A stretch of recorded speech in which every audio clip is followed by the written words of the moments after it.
So my sincere appeal to all the people who are aspiring to start a new venture, they should ideally have their concepts clear, and a professional advice is always sought for. A majority from the private sector banks like us, where we are not playing as a role of only lender, but we try to partner with them, try to make them understand that how and why a certain type of structured funding is required for any startup.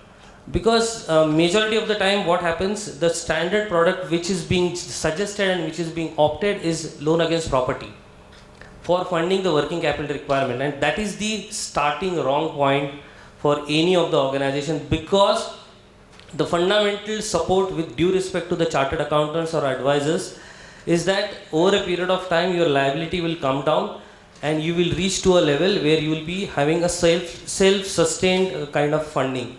But that never happens, unfortunately, because by that time you reach a level, your growth phase starts, and by that time the promoter has already offered whatever he or she has in terms of money, in terms of collateral, in terms of borrowing, and when the actual growth phase comes in the picture, there is nothing to offer.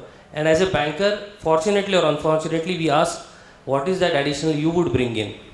And that is where the entire game starts. I am sure this particular fact, those who are at the growth phase, probably they can try to relate this. And that is where the role of the revised banking products which has come. Of course, those were always there, but those were not offered as a structured solution to the MSME space in specific, are vendor financing and the dealer financing. So you are trying to fund on both the sides, on your procurement side, on your sales side, and trying to take the debt burden out of your balance sheet in a very structured way. How it can be done, of course, it's a topic by itself. But that is where a new entrepreneur should look at how a next phase of growth can be managed, rather than just looking at only the startup phase. You need to think that how am I going to manage the growth? Okay, I am going to start, and everybody starts with assumption that they are going to grow.